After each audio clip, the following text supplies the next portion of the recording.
I pressed my face closer to the depth gauge, squinting at the numbers as they ticked lower with each passing second. 5,000 feet, 5,100, 5,200. Each new reading sent a cold jolt through my chest. "Captain, we're approaching 5,300 feet, I said, keeping my voice steady despite the knot forming in my stomach. That's well beyond standard operational depth for a vessel of this class. No submarine in the fleet was rated for this kind of descent. Not even the HMP Erebus, despite all its classified modifications. The crushing pressure at this depth made every creak and groan of the hull sound like a warning. Captain Marquez stood behind me, her reflection visible in the darkened viewport glass. Even without turning around, I could feel her eyes boring into the back of my neck. "Maintain our heading, Mr. Chapman," she said, her voice carrying the weight of absolute command. "This vessel is built to handle these depths. Your job is to pilot it, not question its capabilities." I adjusted our trim, compensating for the increasing density of the water around us. The controls felt different down here, more sluggish, as if the sea itself was fighting against every adjustment. "Yes, Captain," I replied, though my doubts remained. I tried to swallow, but my throat caught painfully. The recycled air in the submarine left my mouth uncomfortably dry after hours underwater. The life support systems were working overtime to maintain breathable conditions. But there was always that artificial quality, that slightly metallic taste that reminded you with each breath that you were sealed inside a pressurized metal tube, sinking into one of the most hostile environments on Earth. 5,500 feet now. The pressure gauges were still in the green, but creeping closer to yellow with every 100 feet we descended. I allowed myself a quick glance at the auxiliary screens. The security feed showed 4 different camera angles of our special cargo. Prisoner 37, Kai Olsen. The man sat cross-legged on his bunk in the reinforced cell, eyes closed, hands resting on his knees. If I didn't know better, I'd say he was meditating, completely at peace despite being locked in a pressurized metal box sinking to crushing depths. Kenny Morse stood outside the cell, his broad frame blocking most of the doorway. His hand rested on his sidearm, eyes never leaving the prisoner. Kenny took his job as security chief seriously, especially with a prisoner like Olsen on board. What had this guy done to warrant transport via military submarine? The mission briefing had been frustratingly vague. High-value prisoner, maximum security protocols, need-to-know basis. The usual bureaucratic speak that told us nothing while sounding important. I turned my attention back to the navigation controls. "Captain, we're approaching the coordinates for the shortcut," I reported, pulling up the classified route on my screen. The shortcut was supposedly a narrow channel through the underwater mountain range that would cut nearly 6 hours off our journey time. More importantly, it would keep us hidden from any watching eyes above. The route had come through special channels, marked as eyes only and encrypted with the highest security clearance. "Good. Proceed as planned," Captain Marquez replied, leaning forward to study the navigation display. "This passage will keep us undetected for the remainder of the journey."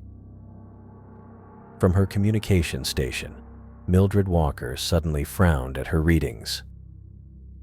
"Captain, I'm picking up unusual current patterns ahead," she said, adjusting her headset.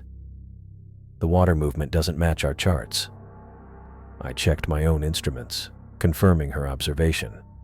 The sonar was showing strange fluctuations in the water density ahead of us, patterns that didn't align with any natural formations I'd ever encountered. The readings pulsed in strange intervals, almost rhythmically, which set off alarm bells in my mind. Natural currents didn't behave that way. "Something's not right," I muttered, adjusting our depth to compensate for what looked like increasing turbulence ahead. I felt it before any of the alarms sounded, a slight tremor that ran through the hull. subtle enough that someone less attuned to the Erebus might have missed it. My hands tightened instinctively on the controls. "Captain," I started to say, but my warning was cut short as the submarine lurched violently to port. The sudden movement nearly threw me from my chair. Warning lights flashed across my console as the stabilizers struggled to compensate. My training kicked in immediately. My hands flew across the controls, fingers dancing over switches and dials as I fought to stabilize our descent. The submarine groaned around us, metal straining against forces it was never designed to withstand. "All stations, report," Captain Marquez called out, her voice cutting through the chaos as alarm klaxons began to sound throughout the vessel. "We've got a situation, Captain," I said, fighting with the controls. The steering yoke bucked in my hands like it had a mind of its own. "We're caught in some kind of current. It's pulling us off course. Nothing in the charts indicated anything like this." I wrestled with the controls, trying to angle our bow against the invisible force dragging us sideways. The engines whined in protest as I pushed them to maximum output, but it was like trying to swim against a riptide. "Full reverse thrust," I called out, engaging the emergency protocols, rerouting power to the forward stabilizers. The submarine shuddered as the engines strained against the current, but we continued to be pulled deeper and off our charted course. Red emergency lights began flashing throughout the vessel, bathing the control room in an ominous crimson glow. "Mr. Chapman, get us out of this," Captain Marquez ordered, her knuckles white as she gripped the back of my chair. "I'm trying, Captain," I said through gritted teeth. "But whatever's got us, it's stronger than our engines. I've never seen anything like it." The navigation screens were going haywire, depth readings fluctuating wildly as we were pulled downward. Warning messages flashed across my screen. Hull integrity at 85%. Depth exceeding recommended parameters. "Mildred, send out a distress signal," Captain Marquez ordered. "Already trying, Captain," Mildred responded, her fingers flying over her communications panel. "But something's blocking our transmissions. I can't get anything out." I glanced at the external cameras and felt my blood run cold. Through the murky depths, illuminated by our external lights, I could see something that defied explanation. The water around us wasn't just moving. It was spiraling inward, creating a massive underwater vortex that seemed to stretch endlessly into the darkness below. The Erebus was caught in its pull, being dragged inexorably toward the center of the swirling waters. But that wasn't the most disturbing part. Within the powerful grasp of the vortex, I could make out shapes, dark silhouettes tumbling in the current. As we were pulled closer, our lights revealed their nature: debris from other vessels. I spotted what looked like sections of hull plating, twisted metal frameworks, and even what appeared to be the broken conning tower of another submarine. "Captain," I said, my voice barely audible over the alarms, "look at the viewport." Captain Marquez stepped forward, her face illuminated by the emergency lights as she stared out into the abyss. I heard her sharp intake of breath as she saw what I was seeing: the impossible whirlpool swallowing us whole, carrying the ghosts of other vessels that had come this way before. "What in God's name is that?" she whispered. I had no answer. The controls had become completely unresponsive now, the Erebus caught like a leaf in a storm drain. The swirling current pulled us toward its center with terrifying force, the debris of lost ships spinning around us in a macabre underwater dance. Through the viewport, I watched as we were drawn deeper into the heart of the vortex, the haunting graveyard of vessels circling us like a warning of what was to come. The entire vessel groaned as the vortex pulled us deeper, metal straining against forces it was never designed to withstand. "Full reverse. All engines maximum." Captain Marquez's voice cut through the blare of alarms. My hands flew across the control panel. Engaging all engines, Captain. I pushed the throttles to their limits, feeling the submarine buck against the current. The deck plates rattled beneath my feet as the propellers fought the swirling force dragging us toward the center. The intercom crackled. Engineering to bridge. Milo Wong's voice sounded strained even through the static. We're at maximum power on all engines. The reactor's running hot, but we're still getting pulled in. Whatever this current is, it's stronger than anything our propulsion can counter. I checked the external pressure gauges. The readings made no sense. They showed fluctuations that defied normal ocean physics. Captain, these readings, they're not matching any known current patterns. Captain Marquez leaned over my shoulder, her eyes narrowed at the viewport. Can we angle the thrust? Try to push us sideways out of this pull? Trying lateral thrusters, I said, adjusting the controls. The Erebus shuddered in response, but the lateral movement was minimal. It's like trying to swim against a riptide. We need to... The rest of my sentence died as the submarine gave a violent lurch. The hull made a sound I'd never heard before, not the typical groan of metal under pressure, but something almost like a vibration passing through us. The sensation ran up through my feet and into my spine. We've entered the center of the vortex, I reported, trying to keep my voice steady as I watched the instruments. The depth gauge had stopped functioning properly, the needle swinging wildly. External cameras, Captain Marquez ordered. I switched the main screen to show the feed from our exterior cameras. Most showed swirling darkness, but the forward view made my blood run cold. What am I looking at? I asked, my voice barely audible over the alarms. The walls of the vortex weren't rock or seabed as I'd expected. They were moving, undulating. The surface had a slick, organic quality that caught and reflected our exterior lights in ways that stone never would. It wasn't geological.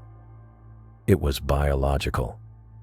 Those aren't rock formations, I said, the realization hitting me with a wave of nausea. Captain, that's tissue. Living tissue. Captain Marquez stared at the screen, her face drained of color. Are you telling me we're inside something? Before I could answer, Mildred called out from communications. Captain, the sonar's picking up a massive organic structure all around us. It's reading like a digestive tract.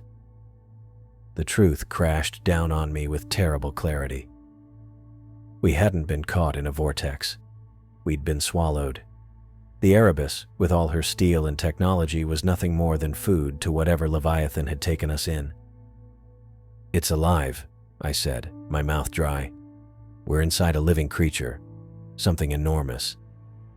The submarine rocked violently as we collided with something solid. Through the viewport, I saw the twisted metal of what looked like another vessel's hull, crushed and partially broken down by whatever digestive processes were at work in this monstrous gullet. Hard to port, Captain Marquez shouted. I yanked the controls, trying to avoid another collision, but the space was filled with debris. The remains of other ships, other submarines perhaps, all caught in this living trap at the bottom of the ocean. Some were clearly ancient, covered in a coating that might have been coral growth or some kind of biological process unique to this creature. There's wreckage everywhere, I reported, fighting the controls. Other vessels, dozens of them, maybe more. Some looked centuries old. The implications were horrifying. This thing, whatever it was, had been consuming ships for hundreds of years, and now we were just the latest meal. The Erebus scraped against another piece of debris, sending a shudder through the vessel. Warning lights flashed across my console as system after system reported damage or malfunction.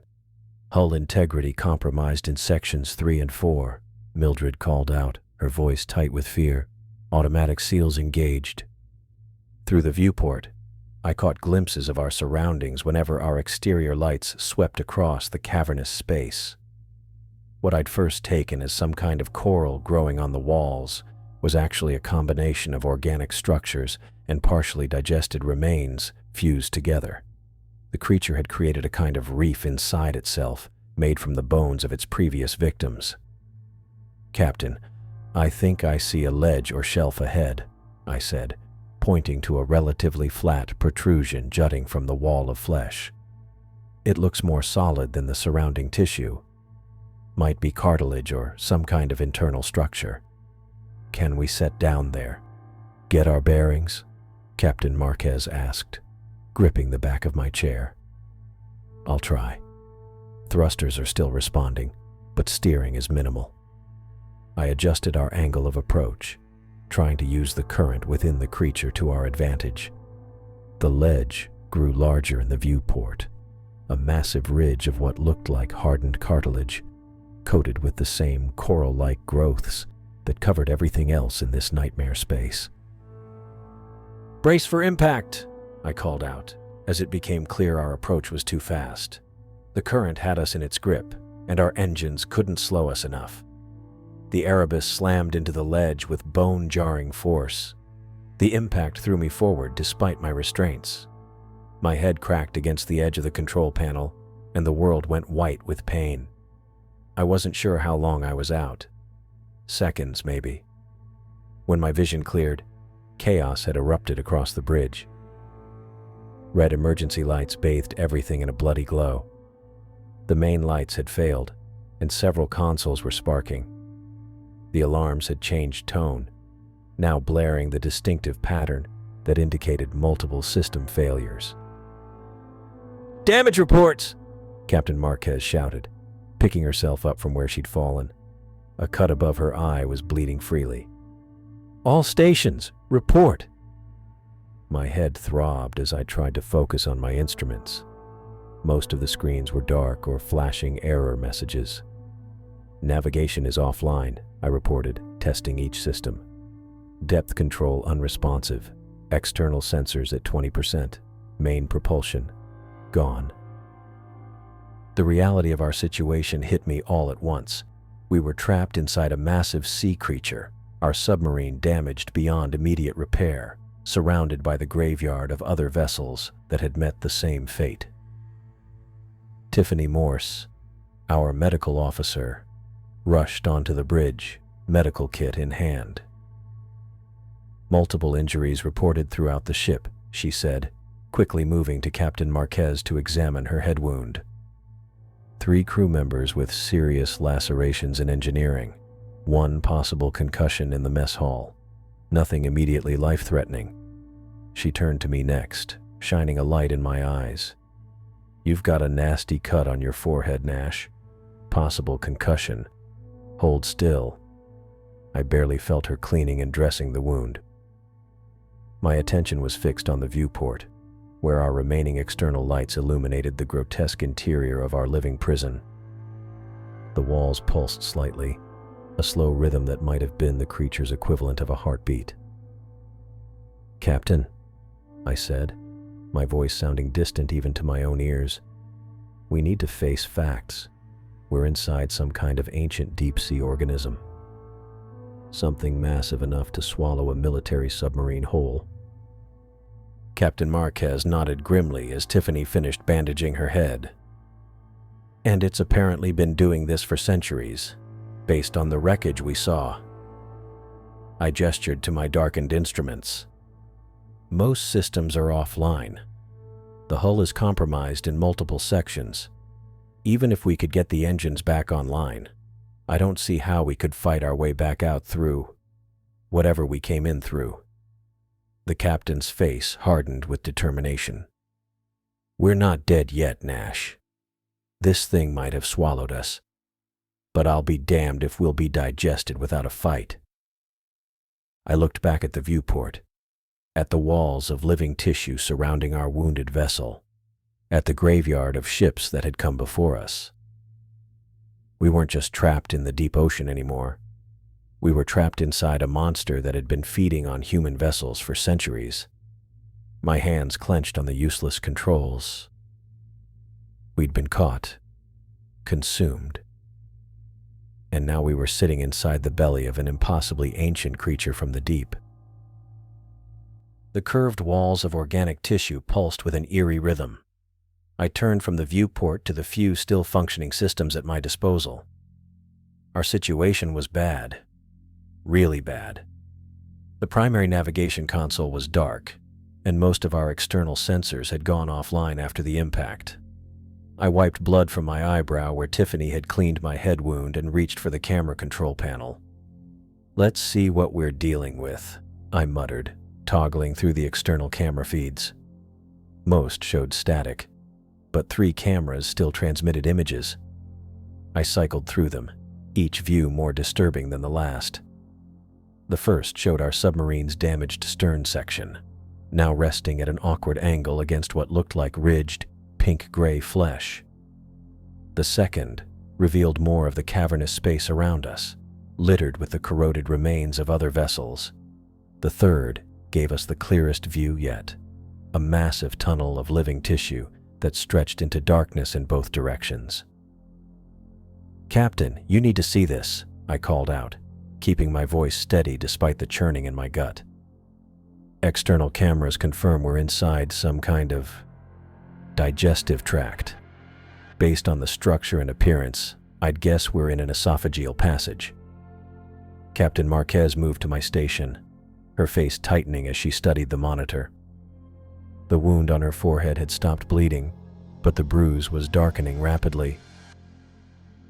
"Can you magnify that section?" she asked, pointing to an area where the tissue walls met. I adjusted the camera zoom.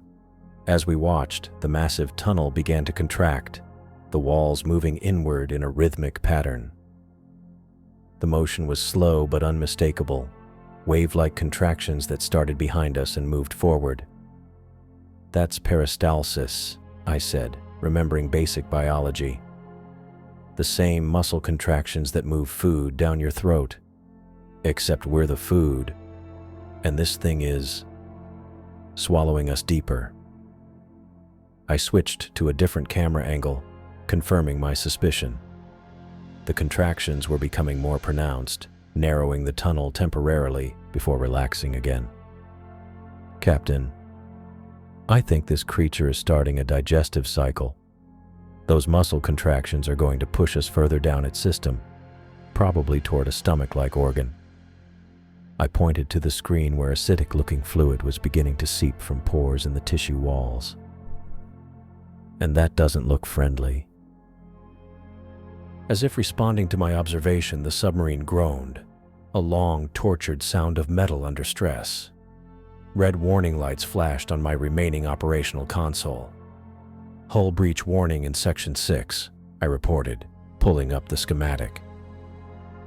"The fluid's already affecting our outer hull layer."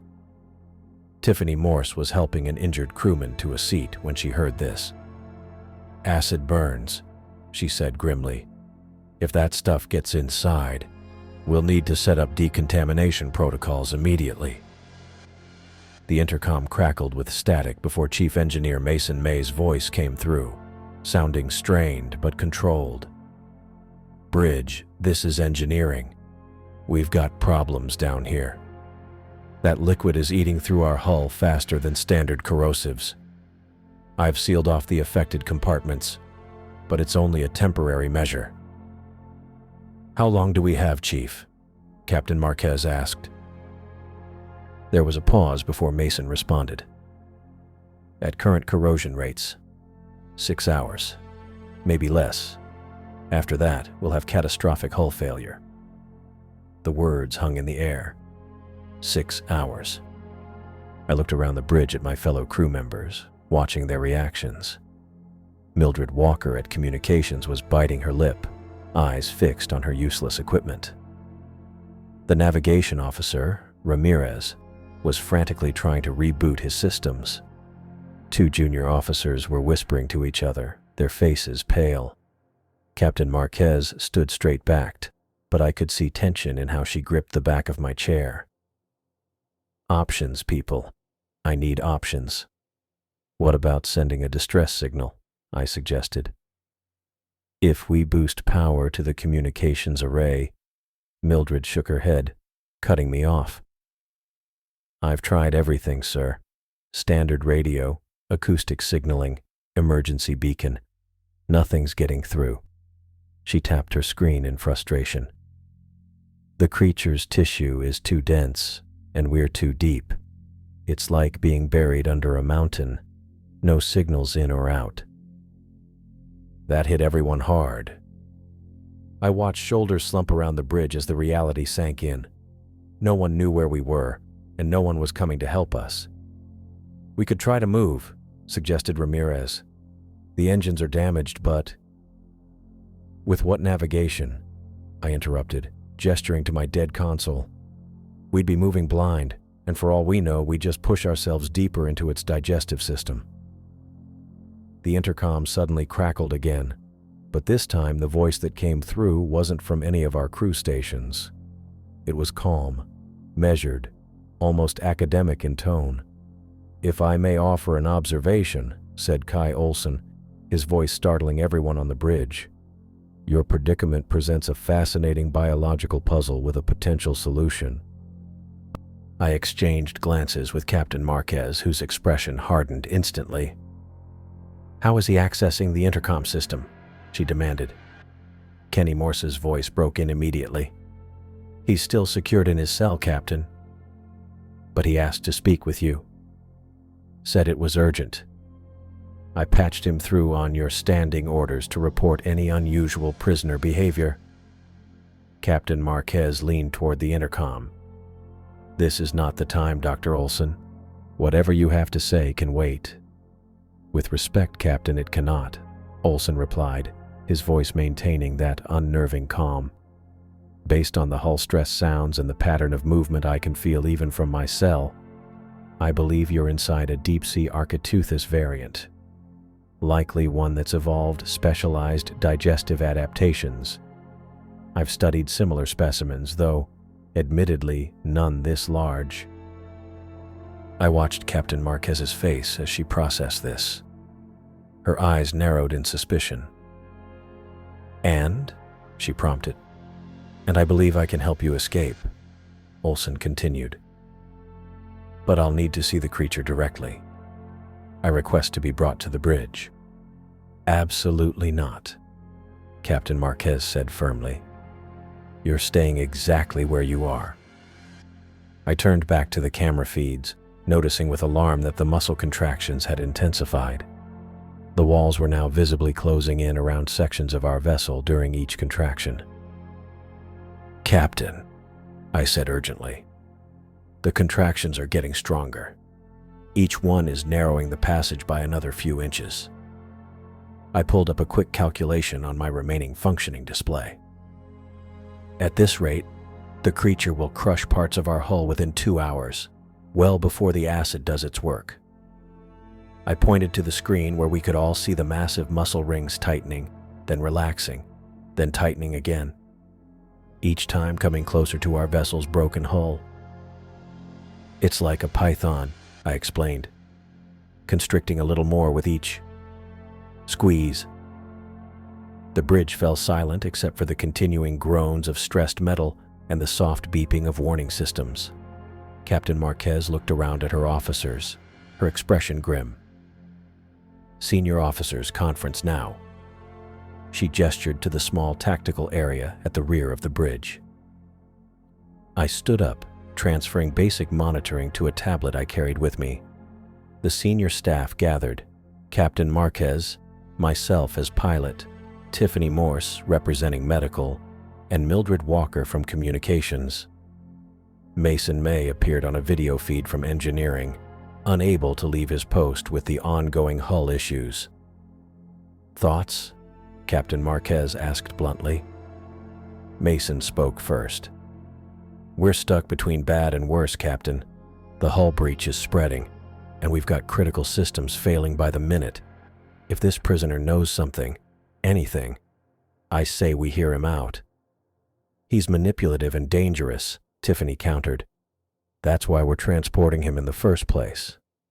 This could be exactly what he wants, a chance to exploit our crisis. I glanced down at my tablet, which showed the contractions getting stronger. We're running out of time to debate this, I said, turning the screen so everyone could see. Each of those squeezes is putting more pressure on our damaged sections. What exactly is his area of expertise? Mildred asked. Do we even know? Captain Marquez's expression darkened. Marine biology, among other things. His file says he specialized in deep-sea predators before his criminal activities. So he might actually know what he's talking about, I said. Or he might be lying to get what he wants, Tiffany added. Captain Marquez rubbed her temples, clearly weighing our limited options. Another loud groan of metal reverberated through the hull, making all of us wince. We need to do something, Mason insisted through the video feed. Whatever we decide, we need to act now. I checked my tablet again. Captain, we just lost another 2 inches of clearance with that last contraction. Captain Marquez straightened up. Decision made.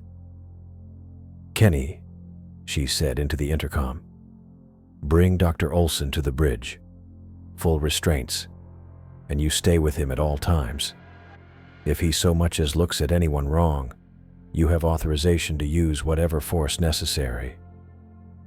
Yes, Captain, Kenny's voice replied. The rest of you, back to stations, she ordered. Let's see what our prisoner has to say, but remember who and what he is. Don't let desperation cloud your judgment. I returned to my station, monitoring the creature's contractions as we waited. The walls closed in a little more with each passing minute, and I found myself hoping that whatever Olson knew, it would be worth the risk of bringing him here. The bridge doors slid open with a hydraulic hiss. Kenny Morse entered first, his hand firmly gripping the restraint controls linked to Dr. Olson's cuffs. The doctor walked a half step behind him, hands bound in front with magnetic shackles. Despite his prisoner jumpsuit and the dire circumstances, Olson carried himself with the same unnerving composure I'd noticed when we first brought him aboard. I kept my eyes fixed on the monitor displaying the creature's contractions, while tracking Olson in my peripheral vision. The tissue walls pulsed with increasing frequency. 63 seconds between contractions now, down from 98 minutes ago. Dr. Olson, Captain Marquez said, her voice tight with restraint. The bruise on her forehead had darkened since Tiffany treated it. You claim to have insights about our situation. Olson's gaze swept across the bridge, taking in the damaged consoles, flashing warning lights, and the external camera feeds I'd managed to keep online. His eyes lingered on the monitor showing the pulsing organic walls. Fascinating, he said, leaning slightly toward the screen. You've been swallowed by Charybdis. Charybdis is a myth, Captain Marquez replied flatly. A whirlpool monster from Greek mythology. Olson smiled, not the reaction you'd expect from someone trapped inside a sea creature with a failing submarine. Many myths have biological origins, Captain. The Kraken was likely based on giant squid sightings. Sea serpents were probably oarfish. And this, he nodded toward the screen, appears to be an undocumented deep-sea organism that creates vortices to trap prey. I toggled to the camera showing the cavernous space filled with shipwrecks. How would you know that? I asked, unable to hide my skepticism. Marine biology was a hobby of mine, Olson replied, turning to face me. Before my other career path. Kenny tightened his grip on the restraint controls. Other career path meaning mass murder. Olson didn't acknowledge the comment, his attention already back on the monitor. The contractions are peristaltic waves, designed to push prey deeper into its digestive system. Judging by the shipwrecks, this organism has been feeding for centuries. A sudden groan of metal interrupted him as the submarine shifted. The pressure gauge on my console jumped, and warning lights flashed across engineering stations. "Hull pressure increasing in sections 3 through 7, I reported, checking the structural integrity monitors. "We've lost another 2 inches of clearance between the outer hull and the organism's walls." Mason's voice came through the intercom from engineering. "Bridge. We're registering microfractures along the port side. The acid concentration is increasing faster than our neutralization systems can handle." Olson watched this exchange with clinical interest. "Your vessel won't survive much longer," he stated matter-of-factly. "The acid will breach your hull completely within hours, assuming the contractions don't crush you first." "We're aware of our situation," Captain Marquez snapped. "What's your point?" "My point, Captain, is that I can save this vessel and everyone aboard." Olson's voice remained calm, almost conversational. "But I'll need to be released from these restraints and given operational control." Kenny laughed sharply. "Not happening." "I'm not interested in negotiating with a prisoner," Captain Marquez said. I noticed Olson's eyes tracking something and followed his gaze to the environmental systems display. The oxygen levels were fluctuating. "Your choice, Captain," Olson replied, "though I suspect time will change your mind." As if on cue, I felt a tightness in my chest. The air seemed thinner, harder to draw into my lungs. I wasn't the only one noticing. Around the bridge, crew members were taking deeper breaths. Grace May's voice came over the comm from environmental control. "Captain, we have a problem with life support.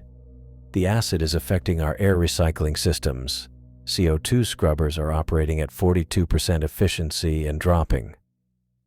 "How long do we have?" Captain Marquez asked. "At current degradation rates, less than 3 hours of breathable air," Grace replied. "And that's assuming no further system failures." I checked the external pressure readings again. "Captain, the contractions are increasing in frequency and strength. We're now at 58 seconds between cycles."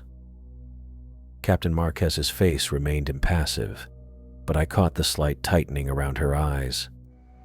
She turned to Olson. "What exactly are you proposing?" Kenny stepped forward. "Captain, with all due respect—" "I'm not agreeing to anything yet, Chief," she cut him off.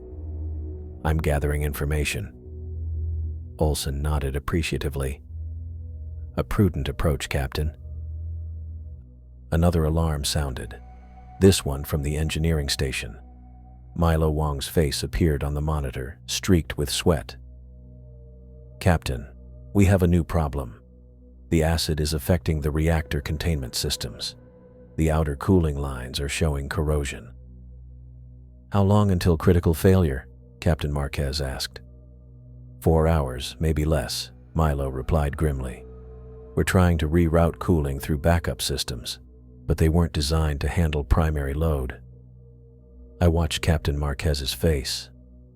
The reluctance was still there, but it was fading with each new system failure report. Another metallic groan echoed through the hull as the submarine shifted again. "The walls are closing in faster," I said, checking the proximity sensors. "We're down to 8 feet of clearance on the port side." Captain Marquez turned back to Olson. "Let's hear your plan." "We need to make Charybdis vomit," Olson stated simply. Kenny snorted. "That's your brilliant plan?" "It's the only viable option," Olson replied. "We can't fight our way out. We can't survive its digestive process. So we need to make the organism expel us voluntarily." "And how exactly do we do that?" Captain Marquez asked. "By targeting nerve clusters in its throat with a modified electromagnetic pulse from your reactor," Olson explained. "The organism's nervous system appears similar to other cephalopods, based on the tissue structure I can see on your monitors. If we can trigger the right nerve bundle, we can induce a powerful regurgitation reflex." I looked up from my console. You want to rewire our nuclear reactor to create some kind of biological EMP? Precisely. Olson nodded. Your reactor can be modified to emit a specific frequency that will irritate the creature's sensory nodes. It's the same principle as a person vomiting when the gag reflex is triggered. And you know how to do this? Captain Marquez asked skeptically. I designed similar systems for marine research before I changed professions, Olson replied. The principles are the same, though the scale is different. I pulled up the reactor schematics on my tablet. Even if this could work, we'd need to access the main reactor control systems. Those are hardwired against tampering. Hence why I need these restraints removed, Olson replied. The modifications require precise calibration that can't be done with limited mobility. Another hull breach warning flashed across my console. Section 8 compromised, I reported. Automatic seals engaged, but we're losing compartments faster now. Grace's voice came through again. Captain, oxygen levels dropping to 19.2%. CO2 is at 0.8% and rising. We're approaching unsafe breathing conditions. I felt the difference in the air now. Each breath seemed less satisfying, and a dull headache was forming behind my eyes. Around the bridge, crew members were showing similar signs of discomfort. How do we know this isn't just a ploy to escape? Kenny asked, still gripping the restraint controls. Escape to where, Chief Morse? Olson replied with a thin smile. We're inside a sea creature, thousands of feet below the surface. My survival depends entirely on this vessel remaining intact. Captain Marquez stepped closer to Olson, studying his face. If I allow this, you'll be under constant guard. Any attempt to deviate from the stated plan will result in immediate return to your cell. Chief Morse has authorization to use whatever force necessary. I understand completely, Captain, Olson replied. Now, shall we begin? Your engineer Wong and I will need to work together to modify the reactor output. We'll need to create a directional pulse generator and install it on the forward hull. The submarine shuddered as another contraction squeezed the hull. Warning lights flashed across my console. Hull integrity at 73% and dropping, I reported. We've lost sections 8 through 10 completely now. How long will these modifications take? Captain Marquez asked. 2 hours, perhaps less with proper assistance, Olson replied. I checked the contraction timing again. The creature's digestive cycle is accelerating, Captain. We have maybe 2.5 hours before critical hull failure. Captain Marquez's jaw tightened. She looked from Olson to Kenny, then to the external camera showing the pulsing walls closing in around us. Chief Morse, escort Dr. Olson to engineering. Maintain visual contact at all times, she ordered. Milo, you'll work with him, but verify everything he does. Nash, monitor hull integrity and keep tracking those contractions. I want updates every 15 minutes. Yes, Captain, I acknowledged, turning back to my station. One more thing, Olson said as Kenny prepared to escort him out. We'll need to position the submarine correctly for this to work. We need to target the nerve cluster in what would be anatomically equivalent to the creature's throat. Your pilot will need to maneuver us into position. All eyes turned to me. Can you do it? Captain Marquez asked. I pulled up what remained of our navigation systems. Most were offline, but I still had limited thruster control and the external cameras. I can try, I said, but I'll need to know exactly what I'm looking for. I'll identify the target area once the pulse generator is ready, Olson replied. It should be distinguishable by a concentration of ganglia, nerve tissue bundles that will appear as raised nodules in the organism's flesh. I nodded, turning back to my console to prepare the navigation systems while Olson explained his reactor modification plan to Milo over the comm. The submarine groaned again as another contraction squeezed the hull, and I felt the air growing thinner with each breath. The intercom call from Milo cut out abruptly as a power fluctuation hit the bridge. I leaned forward, studying the forward display that flickered between static and the disturbing image of pink-gray tissue walls. The remaining operational cameras showed what looked like a network of thick, rope-like structures embedded in the creature's esophageal lining. "Look at this," I said, adjusting the image resolution. "These appear to be neural pathways, some kind of massive nerve network running through the tissue walls." Captain Marquez moved beside me, her face pale under the emergency lighting. The cut on her forehead had stopped bleeding but left a dark bruise that stood out against her skin. "Can you map them?" she asked. "Working on it. Most of our external sensors are damaged, but I'm patching together what data we have." I typed commands into the console, trying to isolate the clearest images. "If Olsen's plan has any chance of working, we need to identify the main nerve clusters." The submarine shifted suddenly, metal groaning as another contraction squeezed the hull. The sound reminded me of ice breaking under too much weight, a warning that catastrophic failure was approaching. "Status report," Captain Marquez called out, gripping the back of my chair as the vessel stabilized. "Contractions increasing in frequency," I reported, checking the timer. "Down to 52 seconds between cycles now. That's a 6-second decrease in just the last few minutes." Marquez nodded grimly and turned to the communications station. "Walker, get me a direct line to engineering." Mildred worked her console, hands moving with practiced efficiency despite the stress etched on her face. "Channel open, Captain." "Engineering. This is the bridge. What's your status with Dr. Olsen?" Kenny's voice came through, tight with tension. "We've arrived at engineering, Captain. Prisoner is still secured. Chief May is gathering the equipment Olsen requested. Keep me updated on any progress. Time is not on our side." Marquez released the comm button and turned back to me. "Nash, I need those neural pathways mapped as soon as possible. If we're going to target this thing's nervous system, we need to know where to aim." I nodded, focusing on the task. The bridge felt unusually warm, the air noticeably thinner with each breath. Life support systems were struggling as more sections of the submarine succumbed to the creature's digestive fluids. The main view screen flickered again, and I managed to stabilize the image from one of the few working external cameras. The patterns were becoming clearer. Thick bundles of tissue that branched through the esophageal walls like rivers on a map. "There," I pointed at the screen. "That concentration looks like a major nerve cluster.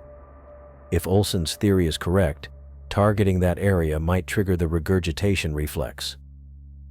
The ship's medical officer, Tiffany Morse, entered the bridge, supporting a limping crewman. She helped him into a seat before approaching Captain Marquez. "Captain, we've got 8 more injured from the last compression wave," she reported. 2 with possible concussions, 3 with lacerations from falling debris, and Rodriguez has a broken ankle. "How bad is it in medical?" Marquez asked. Tiffany's face was drawn, dark circles under her eyes. "We're running out of supplies. The medical bay took damage in the last contraction. Lost most of our pain medication when a cabinet broke loose." I watched their exchange while continuing to work on mapping the neural pathways. Each passing minute felt like sand slipping through an hourglass. The hull integrity readings on my console dropped another percentage point as I watched. "Captain," I called out. "Hull integrity now at 68%. At this rate of deterioration, we have less than 2 hours before critical failure." The intercom crackled to life again. "Bridge, this is engineering." Milo's voice sounded strained. "Olsen has started modifications to the reactor control systems. He says he needs more precise data on the creature's neural structure to calibrate the pulse frequency. Nash is working on that now, Marquez replied. Stand by for data transmission. I compiled the sensor readings into a rough anatomical diagram, highlighting what appeared to be the major nerve clusters. Captain, I've got something we can send to engineering, but the data is incomplete. Our external sensors weren't designed to perform biological scans. Send what you have, she ordered. They'll need to work with it. As I transmitted the data, another violent contraction hit. The submarine lurched sideways, throwing several crew members to the floor. Warning lights flashed across my console. Hull breach in Section 12, I called out, reading the alerts. Automatic seals engaged, but we've lost another compartment. Tiffany rushed to help a crewman who had hit his head on a console during the sudden movement. Blood trickled from a cut above his eye as she examined him. That's the third injury in the last 10 minutes, she said, applying pressure to the wound. We can't keep taking hits like this. I checked the contraction timer again. 47 seconds between cycles now. It's speeding up. Captain Marquez stood in the center of the bridge, her posture rigid despite the chaos around her. Nash, keep mapping those neural pathways. We need to identify the optimal target point. I nodded, feeling sweat trickling down my back. The temperature on the bridge had risen several degrees as the environmental systems struggled to compensate for damaged sections. The air felt heavier, each breath requiring more effort than the last. The intercom buzzed again. Bridge. Medical Officer Morse here. Tiffany's voice came through from where she'd returned to the medical bay. We've got critical injuries in Section 5. Need assistance transporting patients. Understood, Marquez replied. She turned to assign crew members to help when another alert sounded from my console. Captain, oxygen levels dropping in Sections 3 through 7, I reported. Environmental systems can't keep up with the damage. She nodded grimly. Redirect any available personnel to help medical. The rest of you, stay at your stations. I returned to my work, trying to ignore the growing headache from the thinning air. The neural mapping was coming together, but slowly, too slowly. Bridge. Engineering. Milo's voice came through the comm again. Olsen says he's making progress on the reactor modifications, but he needs more precise targeting data. The pulse has to hit specific nerve clusters or it won't work. I wiped sweat from my forehead. Tell him I'm working on it. The creature's tissue is dense, and our sensors weren't built for this kind of analysis. The submarine groaned again as another contraction squeezed the hull. The sound of metal under stress echoed through the bridge, a constant reminder of our precarious situation. Hull integrity at 65%, I reported, watching the numbers continue their steady decline. Captain Marquez leaned over my shoulder, studying the neural mapping on my screen. What about that concentration there? She pointed to a dense cluster near what appeared to be a junction of multiple pathways. I zoomed in on the area. That could work. It looks like a major neural hub. If we can target that spot with Olsen's electromagnetic pulse, it might trigger the response we need. I marked the coordinates and sent the updated information to engineering. The bridge fell into a tense silence, broken only by the sounds of equipment and the increasingly frequent groans of the submarine's hull. Tiffany's voice came through the comm again. Captain, we've lost Rodriguez. Couldn't stabilize him after that last compression wave. I saw Marquez's jaw tighten, but her voice remained steady. Understood, Doctor. Do what you can for the others. The death toll was mounting, adding another layer of urgency to our desperate situation. I forced myself to focus on the task at hand, running calculations for trajectory options based on our current position within the creature. If engineering can get that pulse generator working, I said, we'll need to position the submarine as close as possible to the target nerve cluster. Based on our current location, I estimate we'll need to move approximately 20 meters forward and 10 meters starboard. Can we maneuver with our current damage? Marquez asked. I checked the propulsion systems. Auxiliary thrusters are still operational. We won't have much control, but I think I can get us into position. The intercom buzzed again. Bridge, this is engineering. Mason May's voice sounded cautiously optimistic. Olson's modifications are about 60% complete. He's reconfiguring the reactor's electromagnetic shielding to create a focused pulse emitter. Estimated time to completion? Marquez asked. Olson says 90 minutes, maybe less with the parts we've salvaged. I checked the hull integrity readings. That's cutting it close, Captain. At the current rate of deterioration, we have about 100 minutes before critical failure. Marquez nodded. Push him to work faster. Every minute counts. Another contraction hit, stronger than the previous ones. The bridge lights flickered as power fluctuated throughout the vessel. A distant boom echoed through the hull, followed by the sound of tearing metal. We've lost Section 14, I called out, reading the alerts flashing across my console. Hull integrity down to 62%. The air was getting noticeably thinner now, making it harder to concentrate. My head pounded as I worked through the calculations for our positioning, checking and rechecking the numbers. There would be no second chances. Bridge, medical. Tiffany's voice came through again, sounding exhausted. Oxygen deprivation symptoms are showing up in crew members throughout the vessel. Headaches, dizziness, impaired judgment. Understood, Marquez replied. Have them use emergency oxygen when available. I wiped more sweat from my face, blinking to clear my vision as I stared at the console. The temperature had risen another degree, adding to the discomfort of the thinning air. Captain, I said, I've plotted an optimal firing position. If we can maneuver to these coordinates, we'll have the best shot at hitting the main nerve cluster. Marquez studied the trajectory I'd mapped out. Good work. Have the calculations ready to implement as soon as engineering reports the pulse generator is operational. The intercom buzzed again. Bridge. Engineering. Olson says he's identified the frequency needed to trigger the nerve response based on Nash's data. He's calibrating the pulse generator now.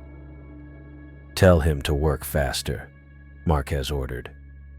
We're losing hull integrity by the minute. I monitored the few remaining operational systems, watching power fluctuations ripple through the submarine as more sections failed. The external cameras showed the walls of the creature's esophagus continuing to contract, each cycle bringing them closer to crushing the vessel completely. Another metallic groan echoed through the bridge, this one louder and more prolonged than the others. Warning lights flashed across my console. Major structural damage in Section 9, I reported. We're losing integrity faster now. The submarine shuddered continuously as the contractions intensified. The timer on my console showed 42 seconds between cycles. Another decrease. Bridge. Engineering. Mason's voice came through, tension evident in his tone. Olson says we're at 75% completion. He's connecting the pulse generator to the main reactor controls now. I checked the hull integrity readings again. 58%, Captain. We're running out of time.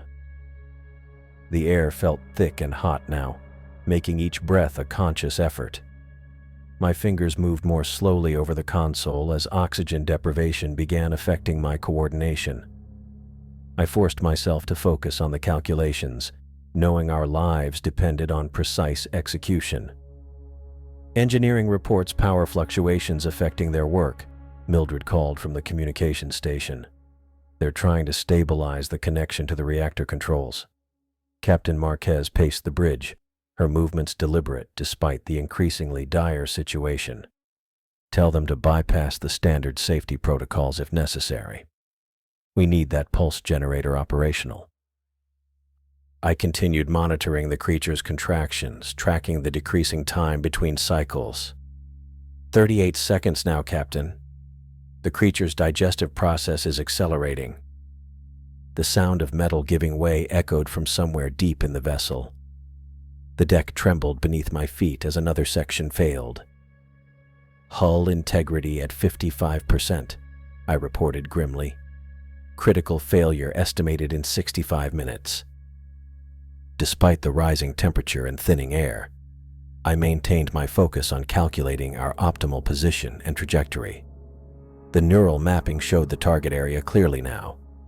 A dense concentration of ganglia near what appeared to be a major junction in the creature's esophageal tissue. Bridge, engineering. Milo's voice came through, sounding cautiously hopeful. Olson says the pulse generator is almost ready. He needs the final targeting coordinates. I transmitted the data I'd compiled. Sending now. Tell him the target area is a nerve cluster located approximately 22 meters forward and 12 meters starboard from our current position. As I worked, more distant metallic groans signaled additional failing sections of the submarine. Warning lights continued to flash across my console, but I forced myself to ignore them. Our survival hinged entirely on the precise execution of Dr. Olson's plan, and I needed to ensure we had the exact coordinates and trajectory calculated. I'll identify the target area once the pulse generator is ready. Olson's voice came through unexpectedly, having apparently taken the comm in engineering. It should be distinguishable by a concentration of ganglia, nerve tissue bundles that will appear as raised nodules in the organism's flesh. The hull creaked ominously around us as I continued working on the final calculations, every second feeling like it might be our last. The bridge doors opened as Dr. Olson walked in with Captain Marquez and Milo Wong flanking him. Even in restraints, Olson moved with an unsettling confidence. 2 hours had passed since they'd left for engineering. 2 hours of me staring at monitors, tracking the creature's contractions, while trying not to think about our dwindling oxygen. "It's ready," Captain Marquez said. Her uniform was stained with sweat, and dark circles had formed under her eyes. "Olson will explain what we need to do." I glanced at the external display. The contractions had increased to 1 every 38 seconds. The walls of tissue pressed closer with each cycle, and our hull integrity had dropped to 42%. "Time's running short," I said, wiping sweat from my forehead. The air felt like soup, hot and thin. "What's the plan?"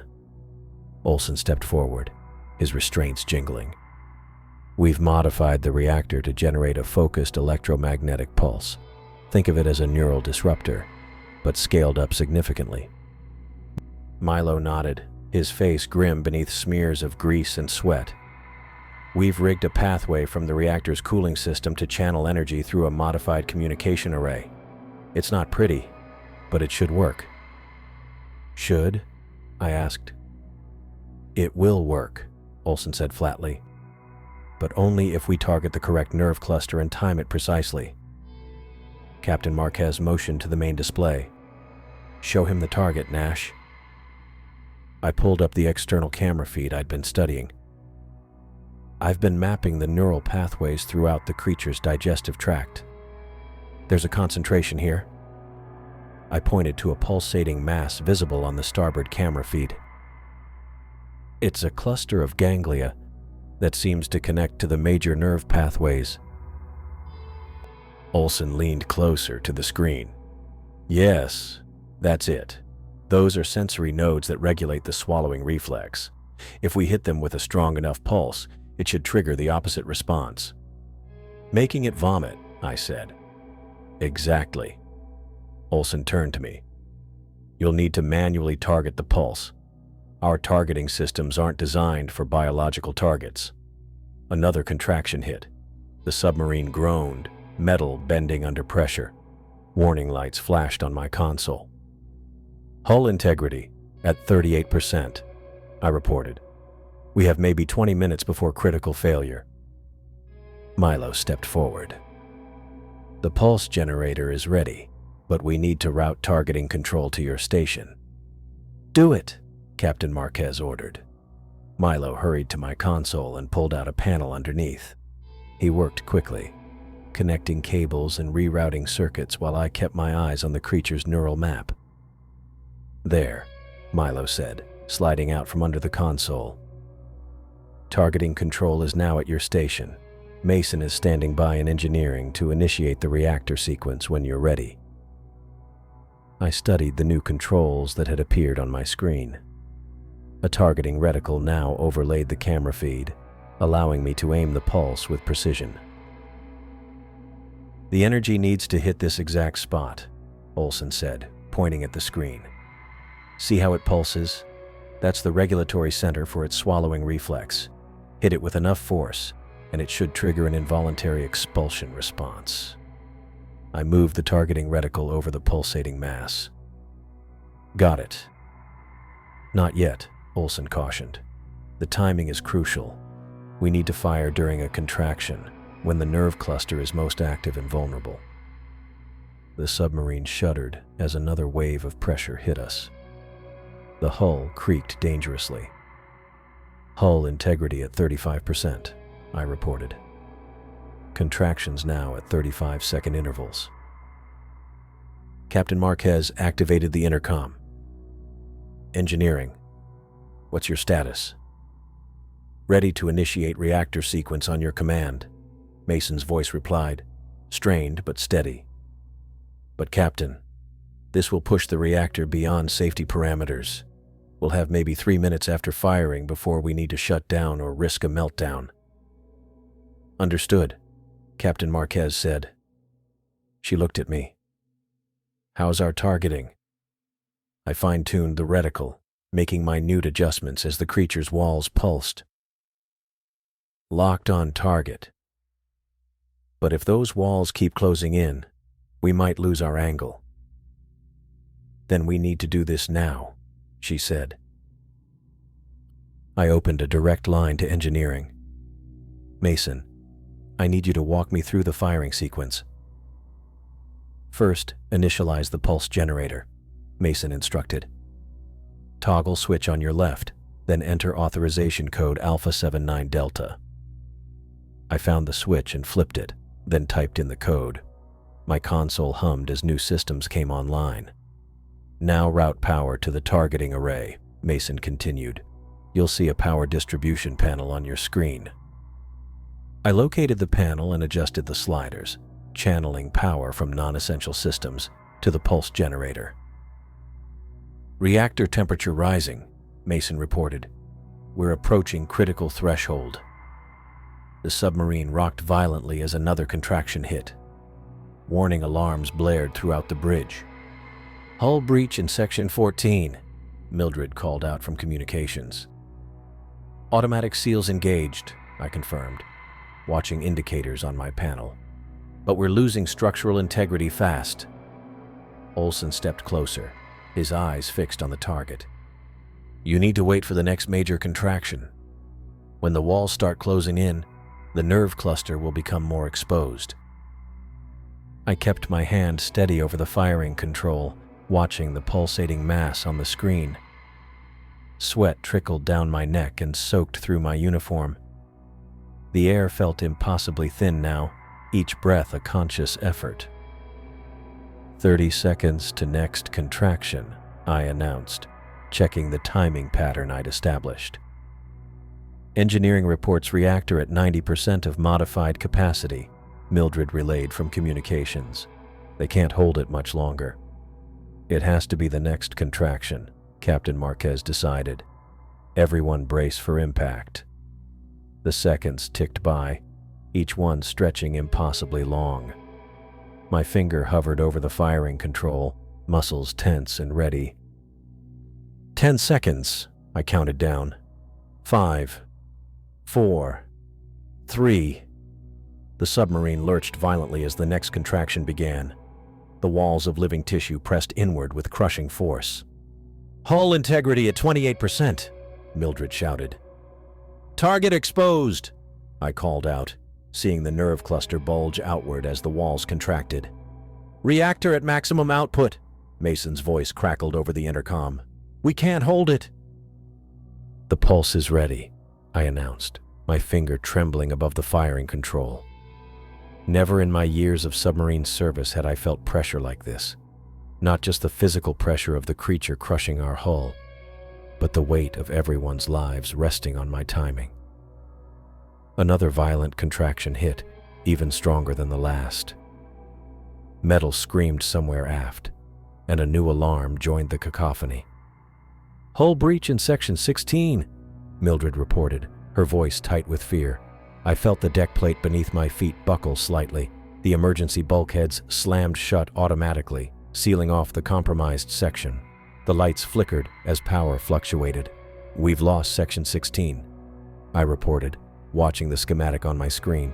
It was unoccupied, but we're down to 22% hull integrity. Captain Marquez gripped the edge of my console, her knuckles white. "On my mark, Wong." I adjusted the targeting reticle one last time, compensating for the submarine's slight shift in position. The pulsating nerve cluster filled the center of my screen, a throbbing mass of tissue that controlled the creature's swallowing reflex. "Reactor stability failing," Mason warned through the intercom. "We need to fire now." The walls contracted again, crushing inward with terrifying force. Alarms blared as more hull breaches registered on my console. Emergency bulkheads sealed automatically, but we were running out of sections to lose. "Now, Wong," Captain Marquez shouted. I pressed the firing control. The lights dimmed instantly as power surged through the modified systems. A deep, resonant hum built quickly to a high-pitched whine that made my teeth ache. On the external camera feed, I saw a brilliant blue-white pulse of energy erupt from our modified communications array, striking the nerve cluster with pinpoint accuracy. For one terrible moment, nothing happened. Then the entire world around us convulsed. The creature's tissue walls spasmed violently, contracting and releasing in rapid, uncontrolled sequence. The submarine rocked as if caught in the worst storm imaginable. I gripped my console to stay upright, watching in awe as the walls around us suddenly expanded outward, creating space where moments before there had been only crushing pressure. I held onto my console as the world around us continued its violent convulsions. The creature's tissue walls expanded and contracted in uncontrolled spasms, creating a chaotic environment that tossed our submarine like a toy in a washing machine. My eyes darted to the warning indicators flashing across my console, red lights and urgent alerts appearing faster than I could process them. "It's working!" Captain Marquez shouted over the din of groaning metal. "The creature's having some kind of seizure." The view screen showed the organic walls around us contorting wildly. Then, without warning, I felt a shift in momentum that pushed me back against my chair. The submarine lurched upward with sudden, terrifying force. "We're moving!" I called out, watching the digital depth gauge spin backward at an impossible rate. "The creature is... I think it's pushing us up." The submarine shot upward through the creature's throat, surrounded by a torrent of water, acidic fluid, and debris from other unfortunate vessels that had been trapped before us. The Erebus tumbled end over end, throwing crew members against walls and consoles. I gripped my station with white knuckles, fighting to stay in my seat as the vessel rolled and pitched. "Depth decreasing rapidly," I managed to call out between violent lurches. 3,000 feet, 2,000. We're ascending at nearly 40 knots. The external cameras, those that still functioned, showed a nightmarish tunnel of contracting flesh giving way to darkness, then to swirling water filled with chunks of partially digested matter. My stomach turned at the realization that we were being vomited out, exactly as Dr. Olson had predicted. A new wave of alarms cut through the chaos as system failures cascaded across all decks. The engineering readouts on my screen flashed critical warnings: reactor temperature rising beyond containment parameters, cooling systems failing, structural integrity compromised beyond recoverable limits. "Captain!" Milo's panicked voice came through the intercom. "The reactor containment is failing. The pulse overloaded the cooling systems, and the violent movement has ruptured primary coolant lines. We're initiating emergency shutdown, but..." The intercom cut out as another violent lurch threw us sideways. The main lights failed, plunging the bridge into darkness before emergency lighting kicked on, bathing everything in an eerie red glow. I watched helplessly as system after system went dark on my console. Navigation, propulsion, life support. All critical functions were shutting down or failing outright. The hull integrity monitor showed multiple breaches forming as the submarine's structure gave way under the stress of our violent ascent and the damage from the creature's digestive acids. "Reactor shut down complete," Mason's voice crackled over the emergency channel, strained and breathless. "But we've lost primary power throughout the vessel. Backup systems are compromised. We can't restore containment."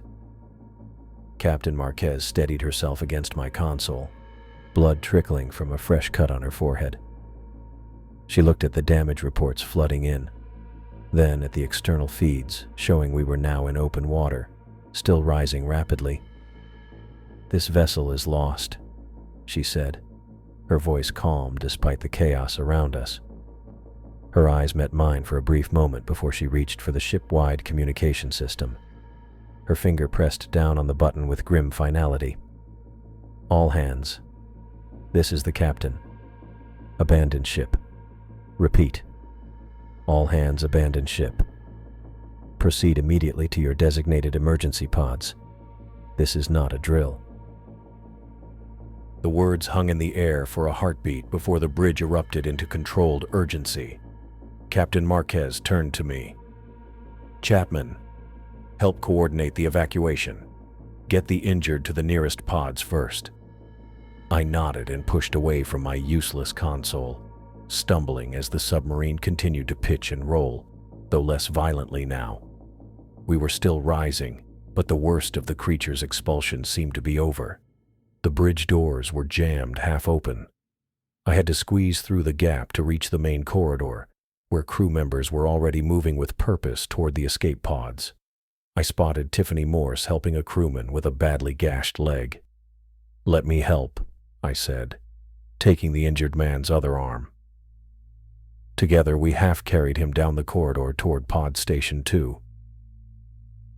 "Medical's completely flooded," Tiffany informed me as we moved. "We've lost all our supplies. There are at least 12 serious injuries that I know of." We reached the pod station where crew members were helping each other into the cramped emergency vessel. I counted heads, 8 people fitting into a pod designed for 10.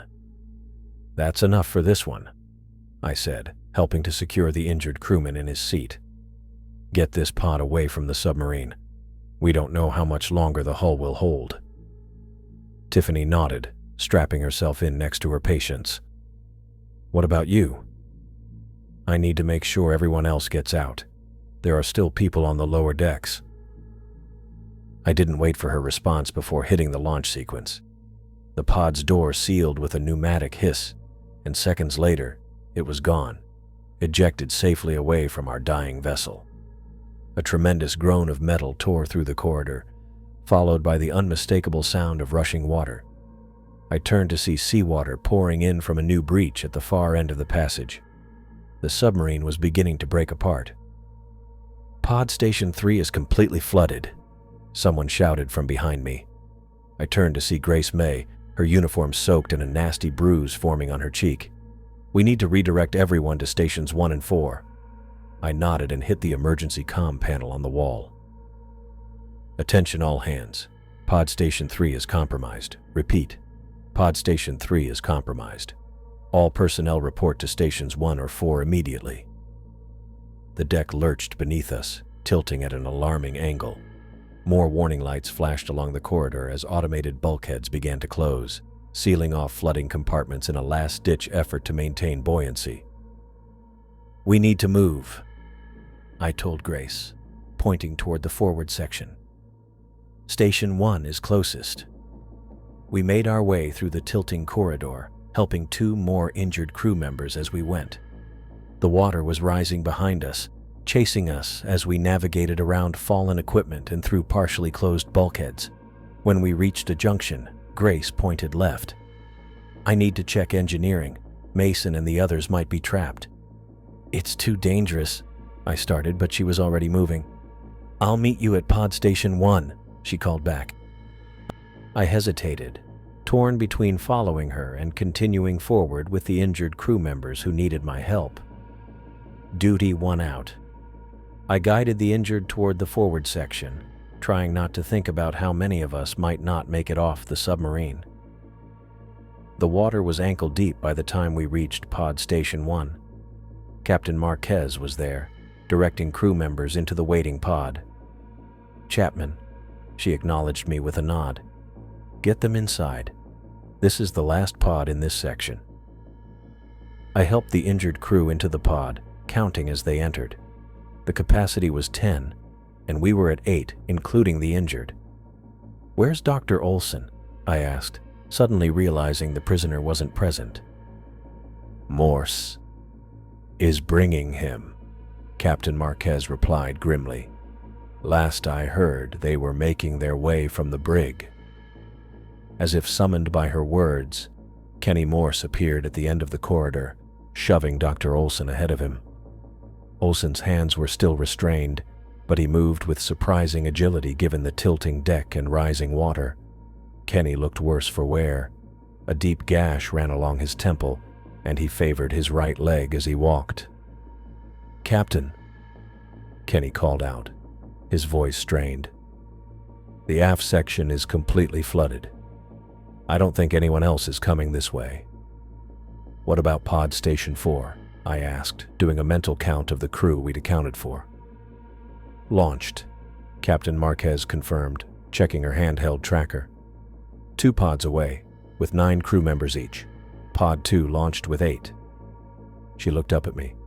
"With us, that accounts for everyone still alive." Relief washed over me. At least most of the crew had made it to the pods. But the feeling was short-lived as another violent shudder ran through the submarine.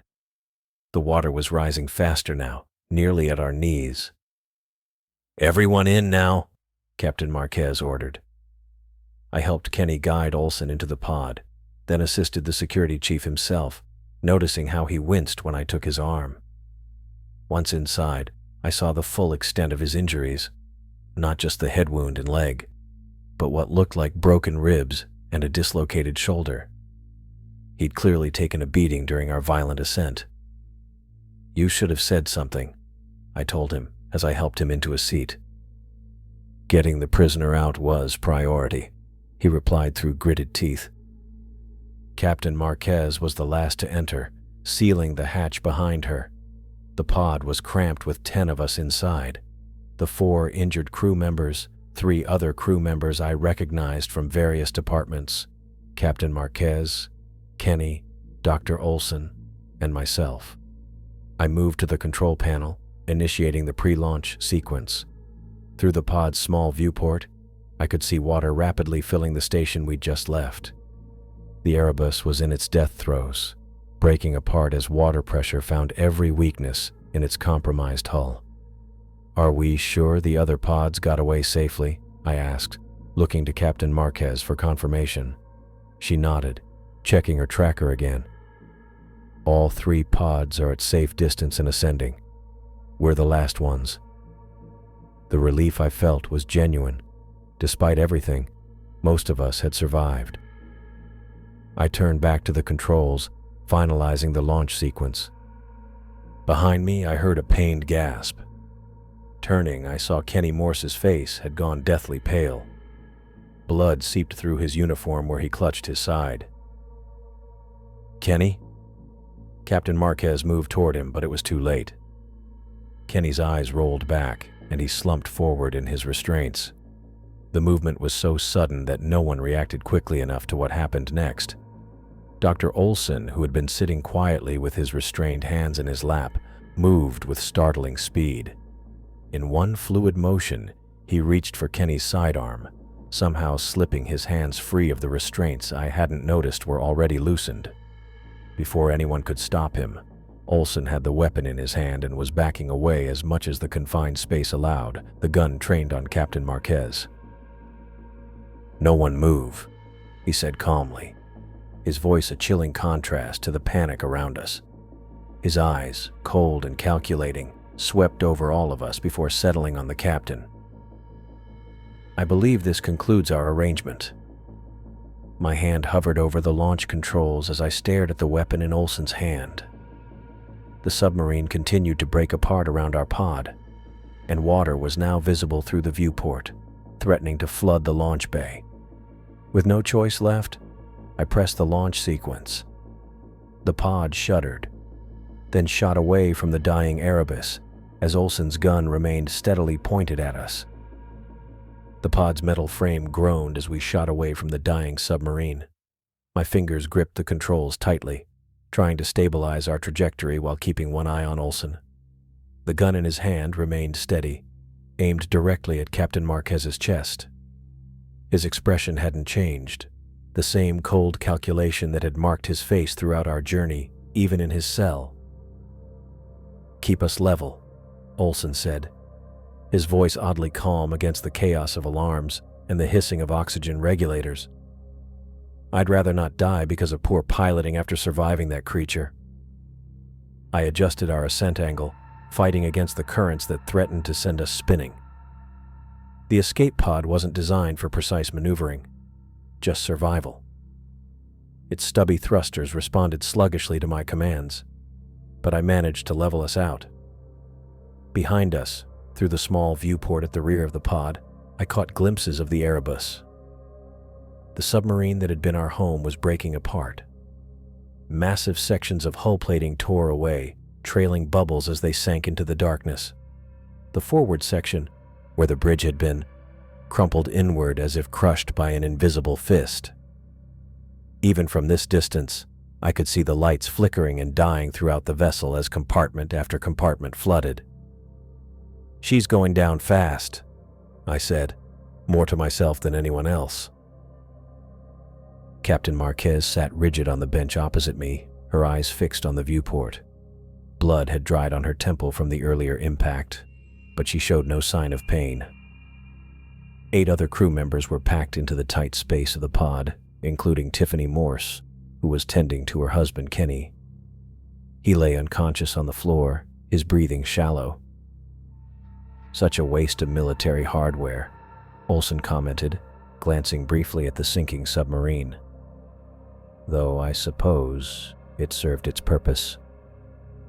The Erebus continued its death spiral, descending deeper into the abyss. As I watched, something moved in the darkness below.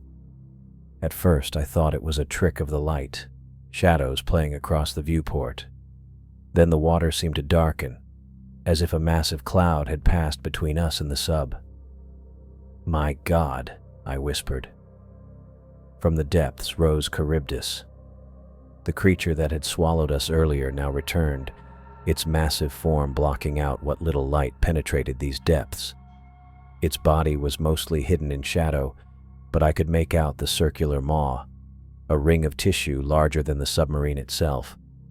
Tentacle-like structures lined the opening, undulating with horrible purpose.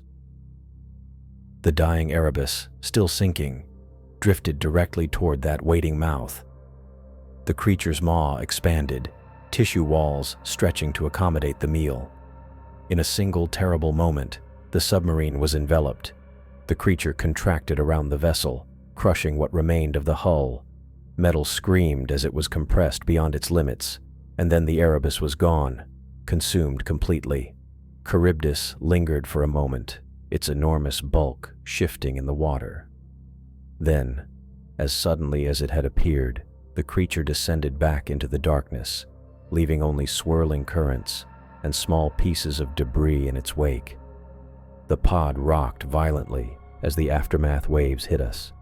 I gripped the control panel to steady myself, feeling the small vessel shudder around us. Several of the injured crew cried out as they were jostled against each other in the cramped space. "Fascinating," Olson said, his eyes still fixed on the spot where the creature had vanished. He showed no fear, only scientific curiosity. "A perfect ambush predator.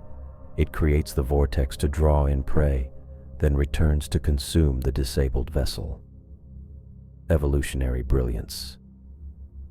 "You seem awfully calm for someone who almost became that thing's dinner," Captain Marquez said, her voice tight with controlled anger.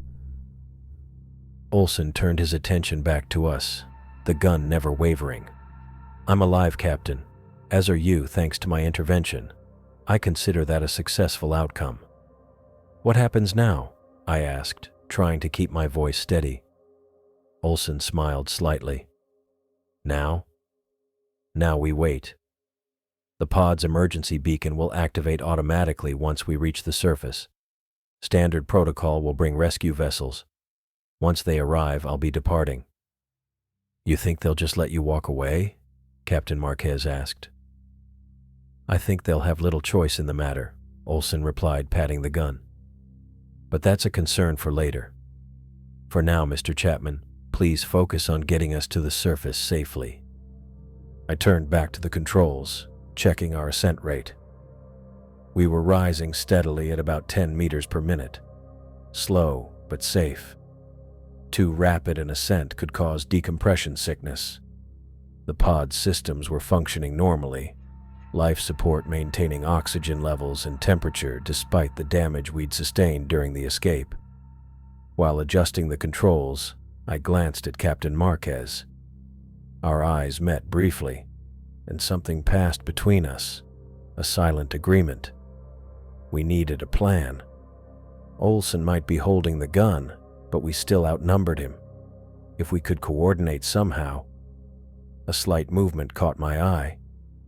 On the floor, Kenny Morse's fingers twitched. His eyes remained closed, but the rhythm of his breathing had changed.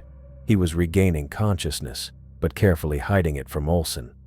Tiffany, still kneeling beside her husband, must have noticed too. Her hand squeezed his arm gently, a warning to stay still. I needed to buy time and create an opportunity.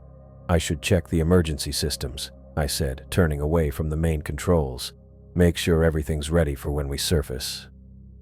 Olson nodded. "By all means. Just remember where my attention is focused, Mr. Chapman." I moved carefully around the cramped space, checking the various panels and systems built into the pod's walls. Oxygen recyclers, water purification, emergency rations, all functioning normally. As I moved, I positioned myself at different angles relative to Olson, noting his posture and attention. He was alert but confident, holding the gun with practiced ease. Taking him by surprise would be difficult but not impossible. "How much air do we have?" Captain Marquez asked, clearly following my lead in creating distraction. "About 36 hours at current consumption rates," I answered, reading from the life support display. "Water recycling is at 90% efficiency. We'll be uncomfortable, but we'll survive until rescue arrives." As I spoke, I felt a subtle vibration run through the pod's frame. The emergency beacon had activated, broadcasting our location and distress call on all standard maritime and military frequencies. Any vessels within 200 nautical miles would receive the signal. Olson seemed to notice it too. "Ah, the beacon. Excellent. Now we wait for our rescue party." "And then what?" Captain Marquez asked. "You think you can hold an entire rescue crew at gunpoint?" "I think I won't need to," Olson replied. "One hostage will be sufficient for my purposes. The rest of you will remain here while I transfer to their vessel." As he spoke, I noticed Captain Marquez's eyes flick downward, toward the space beneath the control panel. Following her gaze as subtly as I could, I spotted the emergency kit strapped to the underside of the console. Standard issue for all escape pods, medical supplies, emergency rations, and distress equipment, including a flare gun. I moved back toward the main controls, positioning myself closer to the emergency kit. Surface currents might be strong, I said, checking the external sensors. We should prepare for turbulence when we breach. Olsen nodded absently, his attention momentarily shifting to the viewport. He scanned the horizon, perhaps looking for signs of approaching vessels or calculating our position. For just a second, his eyes left us. It was all the opening I needed. I lunged forward, dropping to one knee and ripping the emergency kit from its mounting. My fingers closed around the handle of the flare gun as Captain Marquez launched herself from her seat, driving her shoulder into Olsen's midsection with surprising force. Olsen staggered backward, the gun in his hand swinging wildly. I raised the flare gun, aiming at his face as Captain Marquez grappled with his gun arm, forcing it upward toward the ceiling of the pod. I barely registered the chaos that followed. The moment Captain Marquez had knocked Olsen off balance, Kenny Morse, who'd been slumped against the pod wall looking half dead, suddenly sprang into action. Despite his injuries, he'd tackled Olsen from behind while I kept the flare gun trained on him.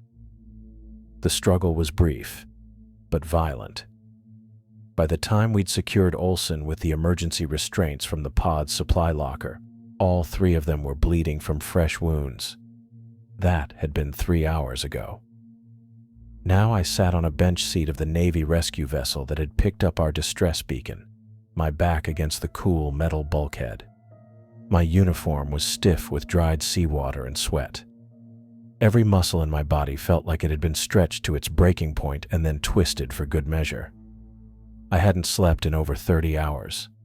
Across from me, 2 medics worked on Captain Marquez. She sat upright on a gurney, wincing occasionally as they cleaned the gash on her temple and bandaged her wrist. During our struggle with Olsen, she'd been slammed against the pod controls but had kept fighting. Now she looked almost peaceful, though her eyes remained alert, watching everything happening around us. "Just a sprain, Captain," one of the medics said, wrapping her wrist in a compression bandage.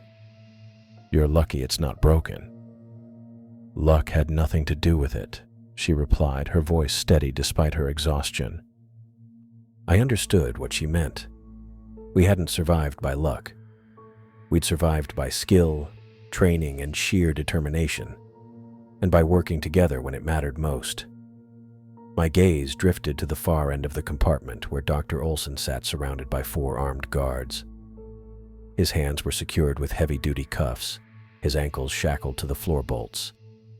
His face was bruised from our struggle, a split lip leaving a smear of dried blood on his chin. Even now, he maintained that eerie composure, his eyes calmly surveying the room, as if he were a tourist on a cruise ship, rather than a prisoner being returned to maximum security. Our eyes met briefly across the compartment. He smiled slightly, nodding as if acknowledging a worthy opponent. I looked away, unsettled by his lack of anger or frustration. He'd come so close to escaping, had actually believed he'd succeeded, only to be thwarted at the last moment. Yet he showed no signs of disappointment, just that same calculating patience. Kenny Morse caught my attention by clearing his throat. He sat a few feet away, his shoulder heavily bandaged. The bleeding that had made him appear so weak in the escape pod had come from a deep cut he'd received during the evacuation, but it hadn't been as life-threatening as Olsen had assumed. Kenny had played possum, waiting for the right moment to act. Now he gave me a tired smile, raising his cup of water in a mock toast.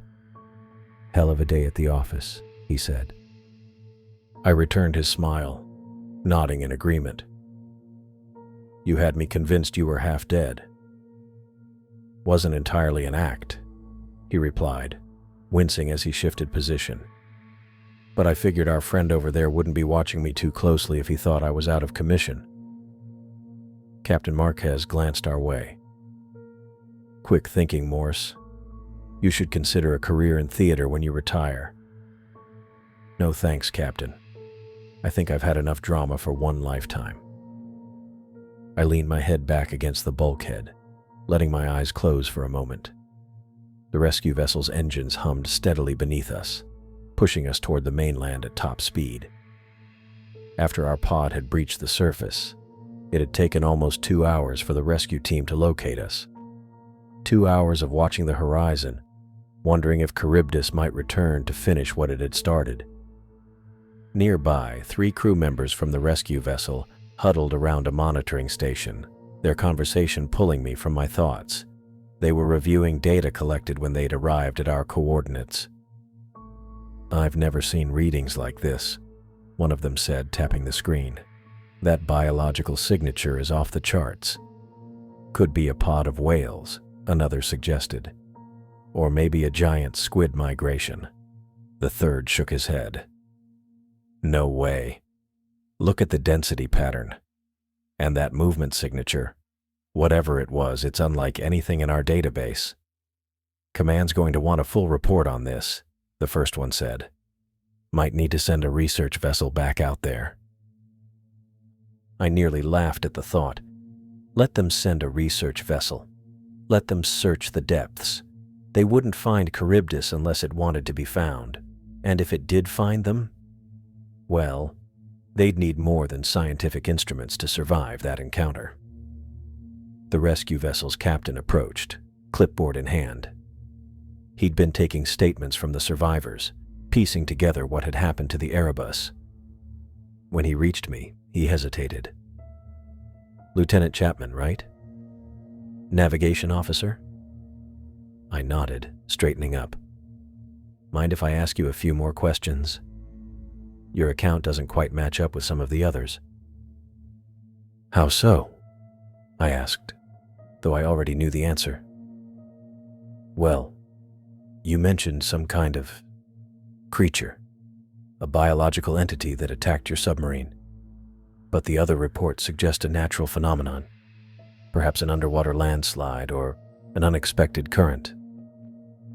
I glanced toward Captain Marquez, who gave me a barely perceptible nod. I was at the navigation console when it happened, I said carefully. What I reported is what I observed. He made a note on his clipboard. And this creature, you called it Charybdis? That's what Dr. Olson called it, I replied, named after the mythological sea monster. The captain frowned. Yes, well, I'm sure the debriefing team will want to discuss this in more detail when we reach the mainland. As he walked away, I knew what would happen. Our reports would be collected, analyzed, and then quietly classified.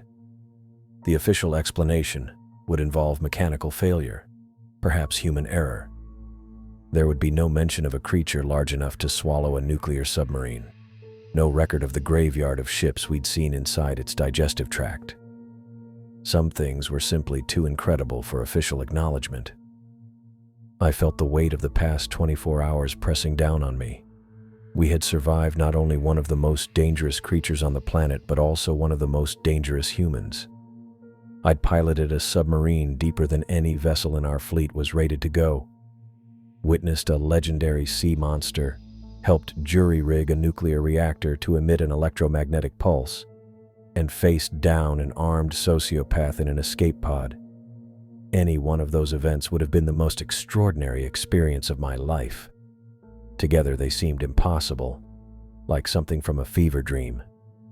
A commotion near the communications station drew everyone's attention. One of the officers was pointing excitedly at a screen. We've got land on the radar, ETA to coastline approximately 45 minutes. A subtle release of tension rippled through the compartment. Even the guards around Olson seemed to stand a little straighter. Land meant safety, security, an end to this nightmare. Captain Marquez dismissed the medics and made her way over to sit beside me. For a long moment, She said nothing, just stared straight ahead. "No one's going to believe us," she finally said, her voice low. "About what really happened down there." "No," I agreed. "They won't. The official report will blame equipment failure, maybe cite extreme depth pressure affecting the hull integrity. There will be an investigation, recommendations for improved safety protocols. But no mention of Charybdis." She shook her head. "Some truths are too big, Chapman, too disruptive. The Navy can't acknowledge a sea monster capable of taking down a nuclear submarine. Can you imagine the panic?" I looked around at the survivors scattered throughout the compartment. Grace May sat with her brother Mason, both of them speaking in low voices. Tiffany Morse was checking on an injured crew member. Mildred Walker stared out a small porthole, lost in her own thoughts. "It doesn't matter if they believe us or not," I said. "We know what happened. We were there." Captain Marquez nodded slowly. "Yes. And that's something no classified report can ever take away." I moved to the nearest porthole and looked out at the ocean passing beneath us. From up here, the water looked so peaceful, so ordinary. Sunlight sparkled off gentle waves. Nothing about that blue expanse suggested the horrors lurking in its depths. How many other secrets did the ocean keep? How many other creatures like Charybdis existed in unexplored trenches and abyssal plains? For centuries, sailors had told stories of sea monsters and leviathans, only to be dismissed as superstitious or drunk. Now I understood those tales differently. They weren't myths or exaggerations. They were warnings. I pressed my palm against the cool glass of the porthole. The others on the rescue vessel, the crew, the medics, even the captain, they saw only the surface. They couldn't comprehend what we'd experienced. No one who hadn't been inside the Erebus when Charybdis attacked could truly understand. That shared experience created a bond between the survivors, something that would connect us long after the official reports were filed and forgotten. We had seen the impossible together. We had fought it together. And somehow, against all odds, we had survived together. The coastline appeared on the horizon, a thin, dark line between sea and sky. I stared at the ocean's surface one last time, so deceptively calm and ordinary now, hiding the incredible dangers we faced in the Strait of Judgment below.